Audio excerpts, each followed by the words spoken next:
जिल्हा परिषद प्राथमिक शाळा दताडा येथे अकोला जिल्ह्याच्या शिक्षण सभापती सौ मायाताई नाईक व सामाजिक कार्यकर्ते संजय नाईक यांनी दिनांक 25 फेब्रुवारी शनिवार रोजी आकस्मिक भेट देऊन शालेय कामकाजाची पाहणी केली। यावेळी केंद्र प्रमुख दिनेश बागडे हे शाळेच्या वार्षिक तपासणीसाठी आधीच उपस्थित होते।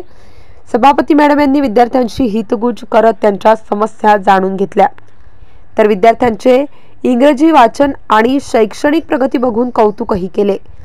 यावेळी शिक्षक वृंदांनी शिक्षण सभापती सौ मायाताई नाईक यांचा शाल देऊन सत्कार केला। या कार्यक्रमाला सामाजिक कार्यकर्ते संजय नाईक, केंद्र प्रमुख दिनेश बागडे, सरपंच सौ मयुरी खांडेकर, मिलिंद खांडेकर, सौ अंजलिताई खांडेकर, गोपाल गावंडे, तंटामुक्त अध्यक्ष राजेश्वर खांडेकर आदी उपस्थित होते। या कार्यक्रमाचे सूत्रसंचालन, आभार प्रदर्शन मुख्याध्यापक अविनाश कडू यांनी केले। MCN न्यूज करिता चेतन फुकट पाटील,